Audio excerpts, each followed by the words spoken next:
I'm Neena Gopal. Welcome to Global Express. This is where we take a good hard look at developments in our neighborhood that have an impact on India and beyond.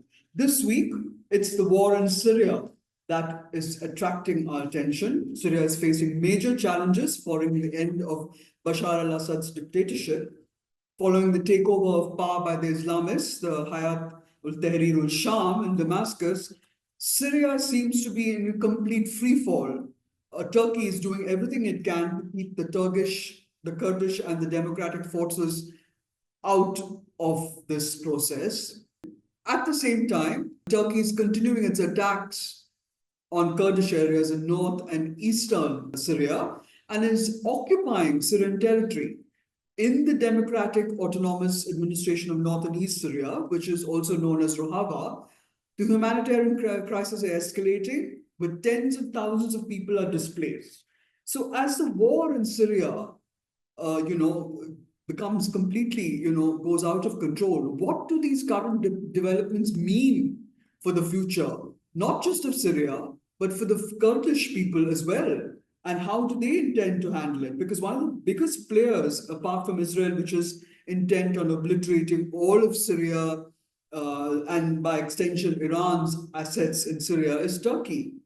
Is the United States looking the other way as Turkey-backed Syrian rebels, the so-called Syrian National Army, formerly called the Free Syrian Army, has been directly attacking the Kurds and the Kurdish forces who make up the Syrian Democratic Forces, the SDF.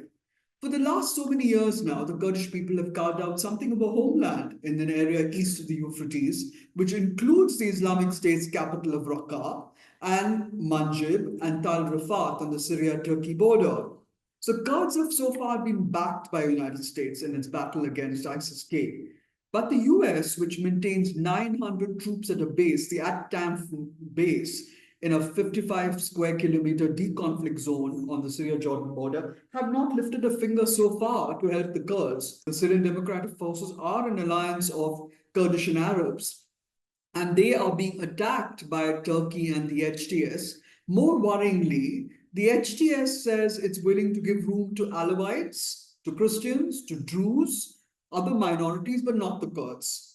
Now, the Arabs who had worked with the Kurds are also said to be defecting to the HTS. Let me explain to our viewers who the Kurdish people are before we go any further. They are over 50 million Kurds, one of the largest ethnic groups of people without a country. The Kurdish community is spread across Iran, Iraq, Syria, and Turkey. They speak the same language, a number of dialects, of course, Kurmanji, Sorani, Zaza. The language is apparently different from Persian and Arabic and Turkish. They have a culture that is unique. But the battle for Kurdish autonomy or Kurdish independence is at the heart of this new clashes with Turkey, Iran, and other countries. An independent Turkish Kurdish state, it was so very close for the Kurdish people. Talking to us today on an aspect of the conflict in the Middle East that hasn't grabbed the world's attention, and what the Kurdish people are up against and what their options are in the face of this new onslaught, is Nilofer Koc. She is the spokesperson of the Kurdish National Congress. Welcome, Mrs. Nilofer Koc. Do tell our viewers a little bit about yourself, your own flight to safety as a child, with your family, the price that you paid, and a bit about the Kurdish National Congress itself. Who and what does it represent? Is it an elected body? Where is it based? Are you a representative, a voice? How many of you are there? Thank you, Nina. I admire your efforts towards raising awareness for the situation now, for the very historical and by same critical political circumstances now in our region, Middle East, and particularly now Syria, which is directly affecting us as Kurds, but also other people, as you said. Well, let me introduce a little bit the Congress which I'm representing. So I'm the spokesperson of the Foreign Affairs Commission. And the Congress has 360 members from all four parts of Kurdistan, means the north, which is occupied by Turkey, the east, which is occupied by Iran, south, Iraq, and west is Rojava, is northern, also in northern Syria. And then we have members in diaspora, in Russia, Armenia, Kazakhstan, Kyrgyzstan, Canada, Japan, USA, Australia, etc. Lebanon, Egypt, where Kurds all are. So, and what we do is whenever there is a political situation of emergency, we then take prevention measures. We call all the political members. We have nearly more than 30 political parties as members, and also individuals, all people who have been known in the Kurdish community and also known internationally, they're member in the Congress. And just now, when the war in Syria started, what we did was the first thing was establishing immediate crisis management. So which include particularly the Kurds in northern Syria, but also the Kurds in Iraq and Turkey, because these three parts, the fate of the three parts of Kurdistan are affecting each other. That's why we have now one specific crisis management with the Kurds in northern Syria, and then one with Iraq, and then one in northern Kurdistan, which is Turkey, actually. So can this Kurdish enclave, the Kurdish enclave, the semi-autonomous region that you've created in northern Syria, which you call Rojava, can it actually stay intact in the face of this Turkish onslaught? I mean, you established it was it in 2003, straight after Saddam Hussein's removal, or was it 2013? And when it actually took a larger form. So from what we hear, the people in Kobane are extremely worried about what's going to happen. I've seen, posts which have been put up where they're saying that they're incredibly scared, that they're worried that the US forces have withdrawn and turned a blind eye to this Turkish influence. So what is actually happening on the ground, man? Well, to make it more simple for understanding of those who are really not involved in the issue, I would say it can be helpful if we look from three dimensions: the global, the regional, and also the local one, because there's the interactivity in relation of the three dimensions. So I would say the war which started in Gaza, then later on moved to Lebanon. The goal of Israel in this war have been to weaken Iran through cutting their relation with their proxies. I mean, defeating their proxies, so it became weak. And then they're moving now to Syria. And I've seen that since the Hayat Tahrir al-Sham HTS, which took over Aleppo without shooting any bullet, I think immediately in a few hours, Aleppo under control. And then the result was Iran escaped from there, from the whole area of Syria, because they've known that from Gaza, Lebanon, so the turn will be Syria and Iran particularly. And the other force which left Syria mainly is Russia. So who are the players now on the ground? So there's one US, the international coalition led by the US, who are in alliance with the democratic Syrian forces, which are led by the Kurds. And they have been there since 2014, after the Kurds had a victory against the Islamic State in Kobani. Kobani was released in October 2014. And then the Americans came and said, let's create a common coalition against Islamic State, which was then successfully. We have now on the ground another actor, a stakeholder, is Turkey. And you rightly said the main threat now is not HTS, the Hayat Tahrir al-Sham, which is now ruling all the areas of the former regime, including Damascus and Aleppo. But and then there's another part, which is the northeast Syrian part, which is a kind of a new democratic model, which includes all the ethnic groups. I would say it's a prototype of whole Syria, the north and eastern part. After we took over from the Islamic State, then the idea was we should create an alternative in which all the threatened people can come together and decide about their own, let's say, take the right for self-determination, each of the components. These are Kurds, the majority, then the Arabs, Sunni Arabs, and then the Christians like the Armenians and Assyrians, and also the religious minorities like the Yazidis, the Alawites. So all of them have been creating a model which is called Democratic Autonomous Administration of North and East Syria. And one of the main important of this model is it include or respect the participation of women, which is very unique for this model. I would say comparing with the situation in Middle East, I think it's a unique model really. and it can be also a solution for all the region, because we have everywhere the same problem. Now, the problem is now what we have is Turkey says. But why is Turkey on the attack? What is Turkey's problem with the Kurdish people? It's been claiming that there are terror groups that are running it. It's accused the PKK of being an extension of the YPG, sorry, the People's Protection Units, as an extension of the PKK, and saying they're terror group. Why is Turkey so threatened by the Kurdish autonomous region? No, I would say we are threatened by Turkey. Correct. I agree. They're attacking you. But what is it that gives them the... An hour ago, Dianina, just an hour ago, the Turkish President Erdogan said the stolen land. By saying this, he means the former territories of Ottomans. I see. Empire. You know, 1923, they have been given to Syria, Iraq, and new states have been built on the ground of the Ottoman Empire. And says this was the Sykes-Picot Agreement.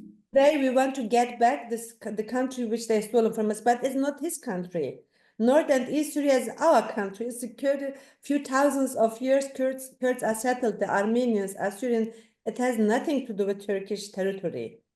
So, and the PKK's issue of pretext of Turkey, you know, somehow the history of Iraq is repeating in Syria now. When you look from Turkish perspective, at the time when the US and the UN intervened against Saddam, beginning from the 90s until they then have been able to create the federal state of Iraq, the whole time during the negotiations, what Turkey did was Iraq without Kurds. Saddam gone, but then new Saddam came from Ankara, said no with Kurds. And at that time, there was no PKK in Iraq. PKK was not a part of the negotiations between the political parties in Iraq, Shia Arabs, Sunni Arabs, Kurds. It have been just them. So Turkey is using PKK as a pretext. I see. So Turkey has a problem with the existence of a few million of Kurds, and the real fear of Turkey is if Syria would transit to federation, that means that Kurds most probably will get autonomy together with other ethnic groups in North and East Syria. So in Turkey say, okay, I know that I will be the next one, because accordingly to the Great Middle East Project of the United States since the 90 years, there is the utopia of creating a new Middle East, which means overcoming the status quo of the states, Iran, Iraq, Syria, like they did in Libya and Yemen. So these states are also an obstacle, but they are very autocratic, oligarchic economic understanding. So they are also challenge to the global tendency. And the US want to also change all of them. They did. And we also want to change. You know, there are now. So are you saying, Ms. Koch, that the whole idea of the US coming in was basically the US has stayed on in many ways in influencing the Middle East, and they're going to change the borders, but Turkey wants to create its own, imprint. The US is not going to change the borders, but drawing in the countries new, let's say, non-drawn borders, but creating autonomies. Let's say in Iraq, there have been any change on the borders. So I don't think they will change the borders of Syria. There's no so intent. It's not the border, but within Syria, you will have autonomy. Yes, and also the Kurds don't like to change the borders, actually, nor the Kurds in Iraq, neither the one in North Syria. So they say we can stay here with the right of self-determination, organized in a kind of democratic autonomy. And in the last days, several compromises has been made to the new transition government in Damascus, which is led by HTS. The Kurds said, listen, we have an army, which is called the Syrian Democratic Forces, includes the Arabs, Christians, so we can talk about this. They say we have the oil, we have the gas, we have water, we can deal about anything, we can negotiate. This is not a problem, because the Kurds always understand themselves as a part of Syria. There was no intention. I mean, they got a lot of opportunities to go another direction, but what they said, we are part of Syria. We can understand, we can imagine to exist in the current existing borders. Our freedom doesn't depend on changing of the borders. So, Ms. Koc, you're basically saying that you want autonomy, but it actually will function like an independent state within No, Syria. no. You know that there's no intention of having a Kurdish nation state. I mean, it's the right of the Kurds, of course, it's our land. So, but being practically But isn't that, I mean, in a sense, you will be calling the shots. It will be the Kurdish people who call the shots in Rojava, right? No, I think the only threat now, I do believe that the global conditions or the ground of global politics for Syria is also seeking federation in Syria. Okay, that's a very interesting word. Yeah. Yes. Syria, and part of federal Syria can be North and East, the democratic autonomous administration of North and Syria. How it will be practicable, that depends on the negotiation between the administration and the new transition government in Damascus. The Kurds and all the components with them, they gave green light, we are ready for negotiations. The problem we have is Turkey, and Turkey has a problem with the existence of the Kurdish people. It has nothing to do with the PKK. Yeah, that's something you should explain to the viewers. Why does Turkey have a problem with the Kurdish autonomous state? You mean the Kurdish autonomous administration? Yes, administration. Yeah. Well, actually, that should be asked the Turks. They said you have taken our land, but we are there since thousands of years. So, and that's a change in Syria because the North and East Syria is bordering Turkey. Having a federation in Syria would also open the gate for a federative republic of Turkey. So Turkey's current model of state is very centralistic, autocratic. Yes. Denying the existence of others than Turks, denying other religions with the exception of the major religion is Sunni Islam. So, and there are a lot of different religions in Turkey. It's not just Sunni Islam people. There are Christians, there are Alawites, there are Yazidis, etc., etc. And the Druze. Homogenize the society. What Turkey is doing, homogenizing all the ethnic groups and the religious groups to being Turkish and Islam. So, but it's not the truth of Turkey itself. It's a multi-ethnic, multi-religious country, and as such, we need a new model also for Turkey. A model which is based on autonomies for all the components, but under the umbrella, I don't mind if it would call the new Democratic Federal Republic of Turkey. I don't mind. Wow. Them of this. But to convince them, say, listen, you can't destroy the Kurds. Turkey has done everything. Assimilation of the Kurds, our names have been forbidden. The names of our villages have been Turkified. We are not allowed to follow up our customs, cultures. We are officially the so-called mountainous Turks. Yeah. We are the ancient nation in the Middle East. Before the Turks came, we have been there, and we have been contributed to the cradle of the civilization of Mesopotamia. In Mesopotamia. Fight our country and say you don't have the right to exist on your land. This is exactly the same what they are now asking us in Syria. Say you leave Kurdistan, you leave Rojava, which is the Kurdish inhabited area in North and East Syria. So we say, why should we leave our country?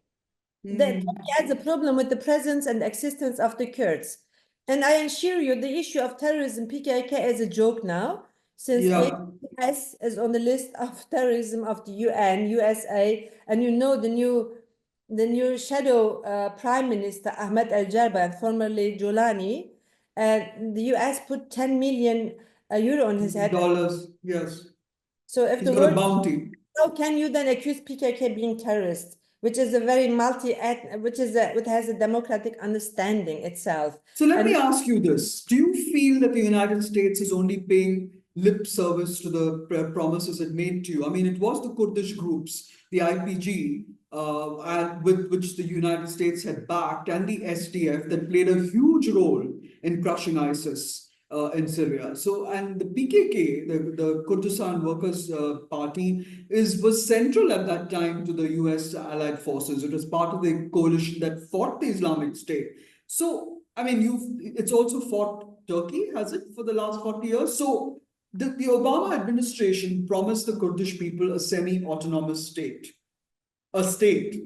So when was the autonomous area set up, and from where to where does it go? And what do you feel is going to happen now? Because has the US sort of backed out, or is it working behind the scenes? I mean, I saw Jake Sullivan, the US National Security Advisor, saying publicly last week that he would ensure that the attacks in the Kurdish areas would stop. So has there been some reach out to Turkey by the Americans, some behind the scenes move to keep the Kurdish people safe? No, what I understand from the US policy now is they're somehow honest in their strategy towards North and East Syria, because, still all of us has the threat of the Islamic State. You must imagine that in North and East Syria, after we liberated the area 2012 from the Islamic State, which was backed by Turkey, and the remains of Islamic State are now under the control of in the occupied by Turkey occupied areas in northern Syria. There are a few 10,000 remains of Islamic State, and these are the ones now who are fighting us. And then you must consider that in North and East Syria we have several camps of formerly fighters of the Islamic State and their families. We have a camp there. It's called Al Hol camp. And there are now, yes, I read about that, 4,000 of them, of citizens of 52 states. So what Turkey is now trying to release all of them. Imagine we have a bomb in our house. My God. Just ours, it will be threat to all of you. Even in India, you have conflicts with we have still problems of, let's say, mutual understanding of different religion, Islam, Hinduism, etc. So, and these people are brainwashed. So I must say, they have nothing to do with Islam, by the way, because I'm also from Islamic culture, from my family background. But we have a different understanding of Islam that the IS and Turkey has. So what there is homogenization for their own power issue, to settle their power. For that, they're using Islam as an instrument, actually. And the people who are fighting on behalf of Turkey, these proxies, are really brainwashed people. I was from 2013 onwards, most of the time in Syria and Iraq, and have seen the brutality, the barbarism of these people by my own. How they are slaughtering people, raping women, killing civilian children, whatever. There is no rule in war. You see, the normal Arabs, like us, the Kurds and others, we have rules in defeating our opponent. There's no. And this was happening in within Rojava, or on the border with Turkey?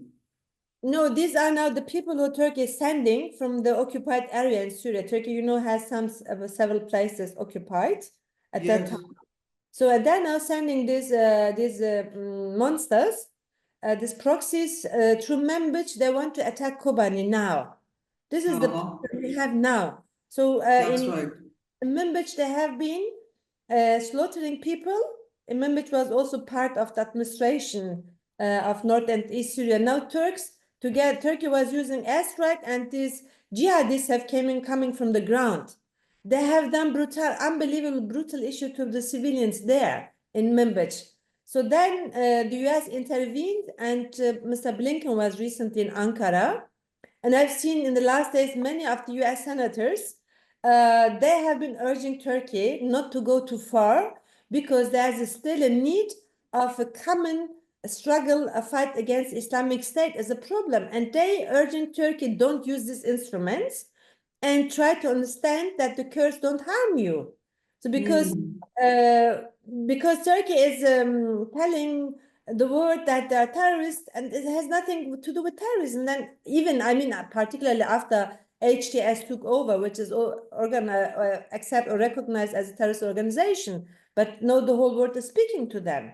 Yes. But is there a patchy kind of ceasefire in place? Because the US State Department announced earlier today that it will be in effect till the end of the week. Is there a ceasefire? Because there are reports that the Syrian National Army is attacking, such a major thing like the Tishreen Dam, and that's from your own people as well, saying that Turkey and the Syrian National Army are mobilizing as you said, mercenaries and troops to, to attack all these facilities, bridges, dams, and so on. How safe or unsafe are the people who are living there at the moment in Manbij, in Kobane, and Tel Aviv?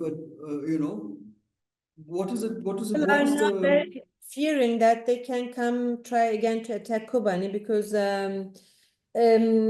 statements made by the Turkish authorities, like the president, the minister of defense, foreign minister, they are all talking the same language. Kurds has to leave there. If not, then we will send our sons, which are the So jihadists. basically, I think Turkey is also cashing in on the war sort of situation to grab as much territory as it can. I suppose it's trying to push the Kurdish people out. Exactly. This is the final goal of theirs, and that's why they are threatening the people. How my sons, the monsters are coming. But the Kurds say, okay, when you send them, we will defeat them again. So 2014, we have shown the world we are able to do that, whether the US is helping or not.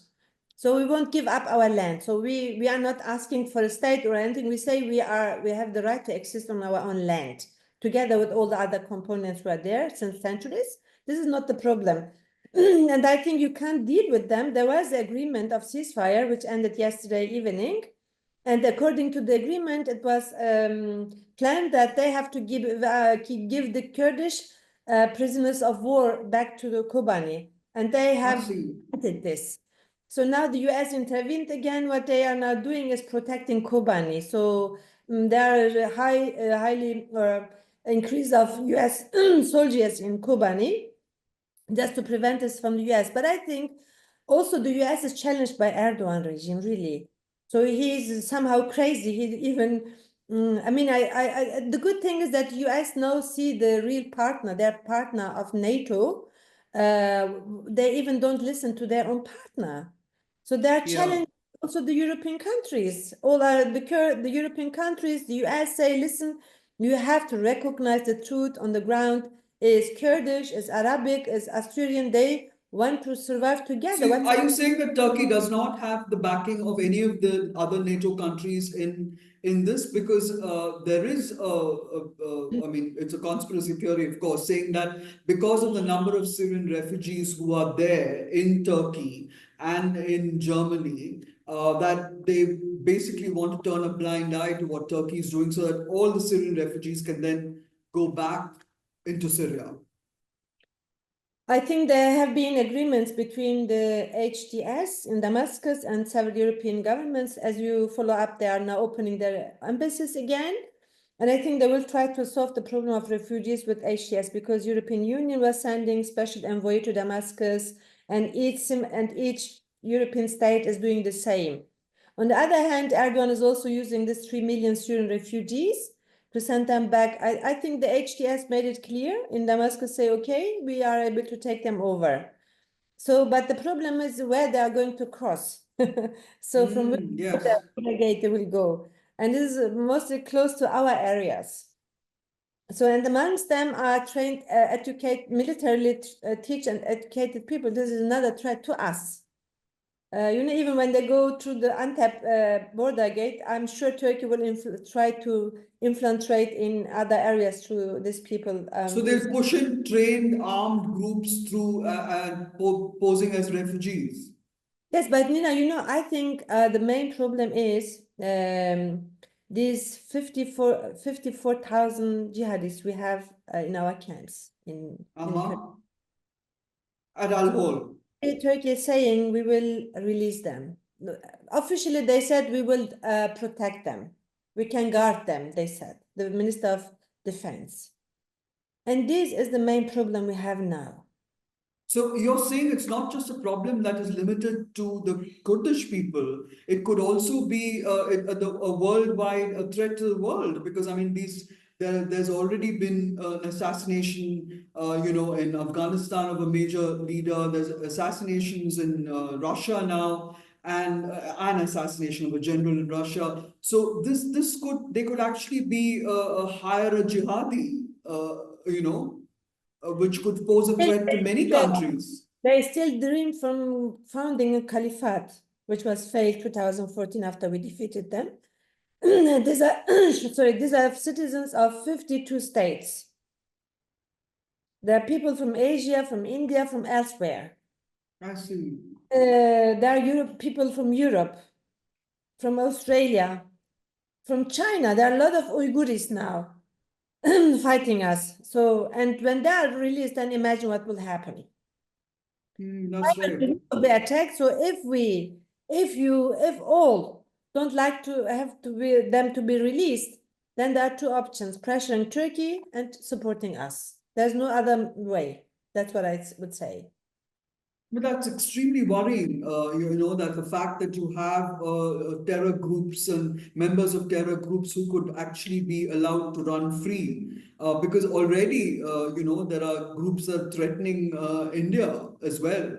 One group has popped up just yesterday and said, that the Babri Masjid will be ours, that we will, these are things which are worrying. And plus the uptick in terror on the India's border with Pakistan on Kashmir, which has seen penetration by, groups in Kashmir itself, not so much Jammu. So, but in the long term now, so in the negotiations that are happening, behind the scenes, you don't believe that Turkey will give even an inch to the Kurdish people, because there's talk about making Turkey's calling for a demilitarized zone, and under, I mean, God knows whether the US will be part of the deal or not, but it says under US supervision. So is that a possibility at all? A demilitarized zone which will sort of push the border back? Accordingly to the understanding of the Turkish authorities, only that Kurd is a good Kurd. To be clear, yeah. That's even terrible. Going to build up buffer zone like they had as a solution also in Lebanon in the past and other places. I do believe that the US would keep their promises. But the problem is not the US. The problem is Turkey. Will they really keep their promise? If I mean the Kurds, the Kurdish-led autonomy would say, okay, we agree. And they can, through dialogue with the US or mediation, through the mediation of the US, the Kurds have been making several compromises these days, really, honestly. For example? For example, when they said they have a tomb of some of the Ottomans, I don't know, I can't remember his name. So his tomb is somewhere in a Kurdish village near Kobani. We have been protecting the tomb from from the Islamic State 2014. It's ethical rule of ours. We don't destroy the history of others, because this area was formerly Ottomans, and the one of the Ottoman key figure is his tomb is there. And I said, okay, we will give it to you. We will send it to the places you want. So this was the argument. Then they said, there's the PKK. And yesterday the PKK said, we are not in North and East Syria. A key PKK senior member, Murat Karayılan, publicly said yesterday, there is no PKK in North and East Syria. And why not? The whole world is there. Why not the Kurdish party, for example? That's my opinion. The problem is, after the ES was defeated 2014, PKK was helping the Kurds in northern Syria. This is the truth. And now there are hundreds of veterans at that time who have been injured during the war. They need medical health care. Where should we send them? Turkey will arrest them, kill them. This is the problem. They won't say send them to where. So the problem is they don't have even understanding of humanitarian law. Forget about Geneva Convention. So this is the terrible thing with Turkey, and we have difficulties to explain the word. Our problem is the century-long policy of annihilation, denial, assimilation of the Turks against us. And the same is now done in North Syria. In this, I would say the European Union, US, and others who are on the ground, they have understood that without the Kurds, it won't be possible to have stabilization in the region. So what happens with your relationship with the Hayatul Tahrir al-Sham? Do you have communication lines open with them? Yes, but it's not a high level one. In Damascus, you know, there are some districts of the Kurds who are also organized through the PYD, the Party of Democratic Union, the Kurdish party. So they are now speaking to the high-ranking persons of HTS. So there is a kind of dialogue, and there's a need to higher this the level of the locators. And so the Kurds made clear to HTS, because HTS is different than the Islamic State. They are from the Al-Qaeda background, and they had also problems with Turkey in the past, with Turkish proxies. But now Turkey is also trying to infiltrate in HTS, since they established delegation in Damascus trying to convince Ahmed Jarba to be anti-Kurdish. So, but he can't do that, because how he will take over responsibility for Syria if he's repeating the regime?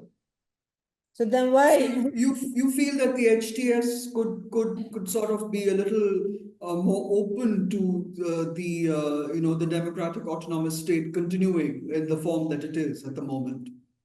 I mean, from the Kurdish side, there's no problem that they can say no. We said we are ready for compromises. So even if they want, for example, I mean, there's a talk that in March. If I could just butt in, you said you were ready for a compromise. What would that compromise be? So, for example, we have to talk together. How about elections? There must be nationwide elections. Secondly, if they, for example, the first thing what they will ask most probably is what to do with the SDF, the Syrian Democratic Forces, that several thousands of fighters. So the SDF, the first thing what they said, don't fear, we can talk. If we have a transition government, and this government includes Ministry of Defense, then these forces can be part of the Ministry of Defense. This is not a problem. So this is very interesting. The fact that there is a conversation going on between the two sides is a good thing. But yes, how is interfering now since days? So they're sending several delegations to Damascus, and Turkey opened their office, their embassy now, and that's been a threat to us in our relation with the HTS. That's right. That's right. Could you tell us a little bit about Iran, Ms. Koc? Because the fact is that in the northwest of Iran is where the Kurds also predominate. I mean, they make up 10% of the population. And I was very intrigued by the fact that Mahsa Amini was a Kurdish woman, you know, the young woman who was fatally injured during the anti-regime protests in 2022. And she became a huge symbol for the Iranian people. What is Iran's position on the Kurds? Comparing with the one with the Turks, Iran is also anti-Kurdish. There's no single day without execution of Kurdish political prisoners, and recently we have two women who got death penalty recently. Both have been organizing for the movement of Xinjiang Azadi after the killing of Mahsa Jina Amini.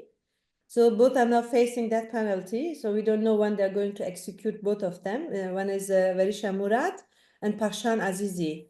So, and Iran, I think Iran is now quite weak. The power of Iran was at proxies in Palestine, I mean in Gaza, in Lebanon, in Syria. So they're gone now. So there are just two options for Iran. Whatever, it will take lessons and say, before the war is coming, before external interventions, let's talk. Talk with the Kurds, with the Ahwas, with the Baluch, and other components of Iran. This is the way. This is one option. If not, then there will be external intervention in Iran, because as we have seen, the clear messages given by Israel and the US towards Iran, that's issue Iran has to take. For Iran, we say, listen, the thing what we want is in East Iran, in East Kurdistan's northwest Iran is Kurdish inhabited area with 15 million Kurds. What the Kurds want is democratic transition in your country. So the regime of Vilayat-e Faqih, which means Khamenei, should be changed. There's a need of democratization of the country. Let the people, the ancient people of the region, give them the right to self-determination in the borders, current existing borders of Iran. What's the problem? You have Kurds also living in Iraq, right? I mean, what kind of role do they play? Well, I mean, they have been clear in the recent years, particularly since October last year when the war in Gaza started. The Kurds have been always urging Iran. We have a sister party there, member in my Congress, the Free Life Party, PEJAK, very powerful, and I have a high sympathy amongst not just the Kurds, but also after the revolution of Jina Amini's Jinjian Azadi, Women Freedom Life. Now they have also been in coalition with other ethnic groups in Iran. And they have been proposing Iran what kind of changes need to be done. There must be really democratic elections. But I was also asking about Iraq, Nilofer. What is the situation with the Kurdish people in Iraq? Iraq has since 2003 kind of autonomy as a part. It's called the Kurdistan region of Iraq. Has a constitutional recognition, and is also one of the stable regions in Iraq itself. When you compare the Kurdish inhabited areas with other parts of Iraq, I would This say is Erbil, right? safe place as northern Iraq is the Kurdistan region of Iraq. The problem there is also with Turkey. So Turkey is now trying also to occupy the mountainous areas of northern Iraq, which is granted by the PKK now. So the dream of new Ottomanism is not just focused on Syria, but also in Iraq. Because Erdogan say, well, Baghdad is I don't take serious Baghdad as weak state. Why should I take back what belongs to me? The same they thought with Assad regime in the past. And I think there's also threat to the Kurds in northern Iraq. When Turkey is getting any gain in Syria, then Iraq will be the next. Because since 2003, Erdogan and others have been several times repeating, saying, we will, even we have a small, and by any opportunity, we will destroy the Kurdish entity in northern Iraq.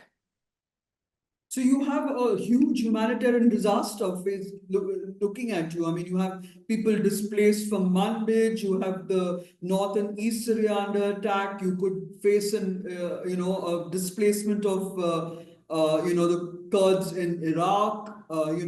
And I believe even the infrastructure. I mean, the dam on the Euphrates River is apparently in peril. Is that correct? I mean, apart from everything else.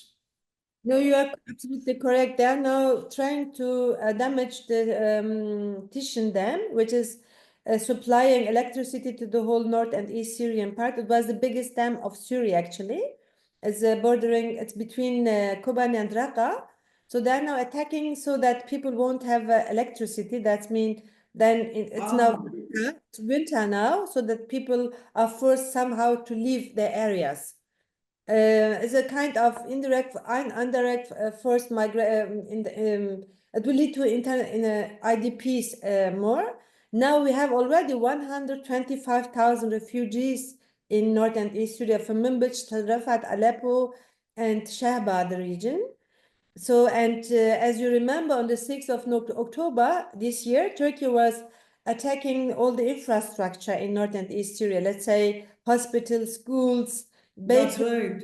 Yes, and this is another challenge to us. So how to feed the 125,000 people, giving them the opportunity of housing. This is a humanitarian dilemma we are facing by saying.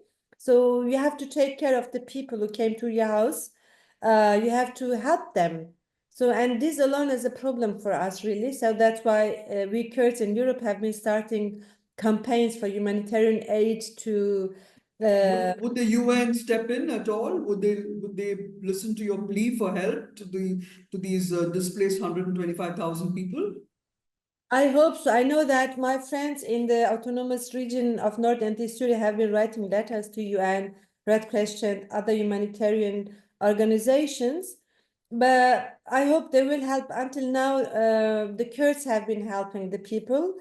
And I must say, not just we are threatened, also we have been opening our gates for other threatened people of Syria, like the Alawi Arabs, because they have been somehow supporting the regime, but we can't punish the people there. So now they're also threatened, and we said you can come to our area, which is more safe.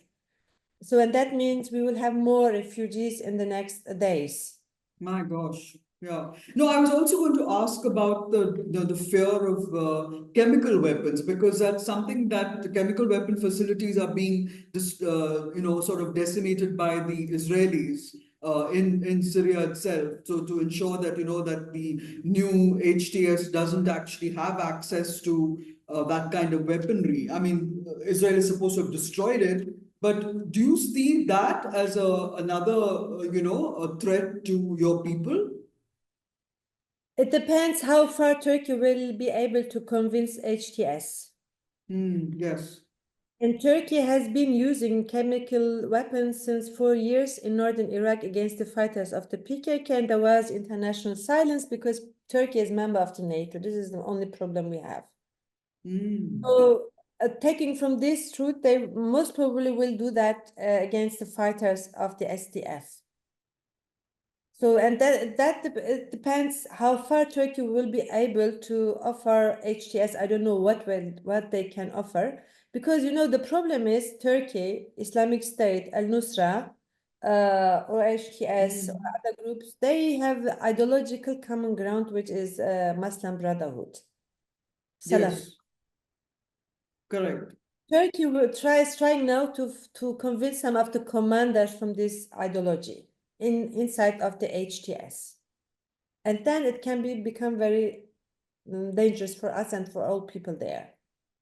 So, and I think so now, but I understood from Jolani, I don't know what his title now is, I would say shadow prime minister. Or yes, president. he was called Al-Jolani. Now he is using his own real name, Ahmed Al-Sharba. Ahmad al-Shara. Call him like that. He's giving in his statements the sign he will be leading the country. So he said he's giving the guarantee that he understood what is needed for the future democratic Syria. I mean, not democratic, but future Syria. And the problem will be if he can't stand against Turkish threat. So, and I do believe that European Union states, the US are also in negotiation with him. If he will be able to control his own people, his commanders, which Turkey is trying to affect now. This is the problem now. But you also have an issue because the Americans I mean, the Biden administration is a lame duck administration. And you really don't know by January when, Donald Trump comes in as the new president, whether he will continue to put boots on the ground within Syria, which will, protect Kobane and the, your autonomous state. Isn't that also an issue?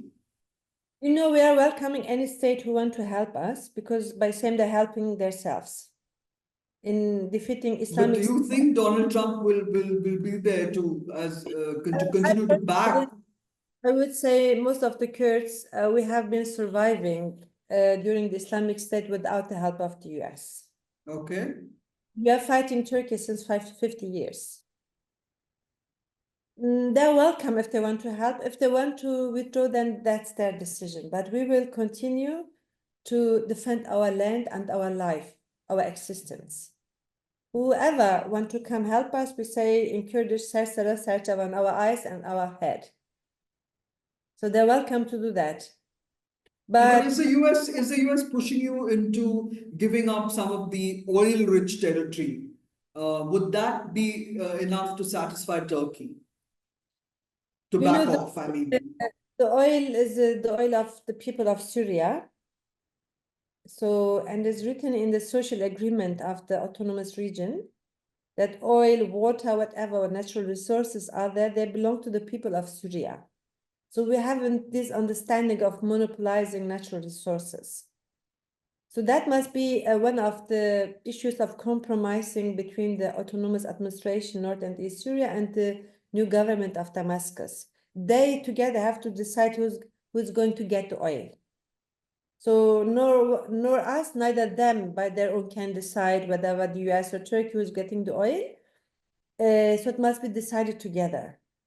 Could you any concluding remarks, Ms. Koc? Because I think the issue is basically coming to a head, with the ceasefire also ending, coming to an end. What will happen to the Kurdish people? What will their fate be in the next coming weeks to come?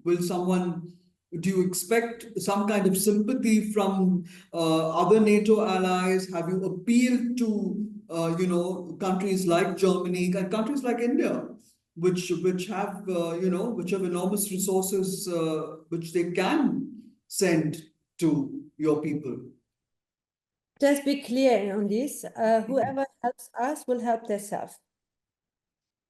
Because we are the castle in Middle East to protect first our country.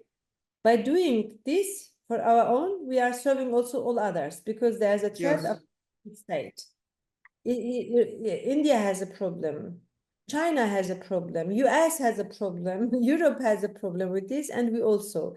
In this, we should come together. And that means whoever helps us will benefit from for their own interests, for domestic stabilization, domestic security in their own country. So that's why I think, as such, we are becoming natural allies to all who are not interested to have monsters in their country, really. And I must again say this has nothing to do with Islam. It's a power sharing issue of Turkey becoming empire again as Ottoman Empire and using Islam as a tool. So, and that call also to the Muslim world, don't trust Erdogan. We have seen what he did in Gaza and others. He was preventing ceasefire there. He is not the friend neither of the Palestinian people nor the Kurdish. He is not the people. Turkey is not the guarantee of the Islam world. Islam exists before Turkey came. So we haven't learned Islam from Turkey, actually. Each of the cultures have their own understanding, interpretation of Islam, and I think we shouldn't allow Erdogan to instrumentalize the holy religion of the people of Middle East and elsewhere. So if we can understand each other in this way, I think it would be also helpful. And we will do everything to bring safety in our region. And we will continue. We have enough experience to fight against the Turkish state. Since century we are doing this. Before the PKK, there have been 28 uprisings, 28 rebellions, 28 revolutions. PKK is the final one.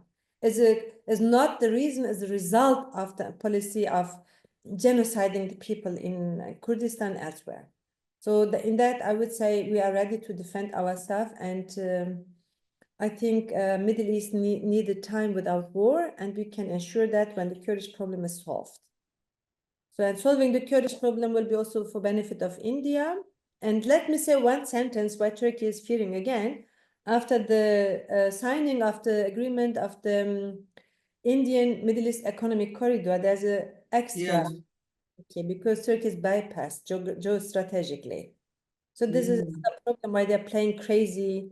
So standing against any change in the region, in trade routes, etc., etc. And understanding from Erdogan's point, he will get really crazy. I think he will cross all the lines, and which is dangerous then to all of us. But I think if we can ensure sanctions, economic sanctions, military sanctions against Turkey, that will be helpful to all of us. That can be done through the UN, through NATO, through the European Union, other international organizations, a lot of opportunities. And I hope the states will understand that Turkey is a real threat to all of us.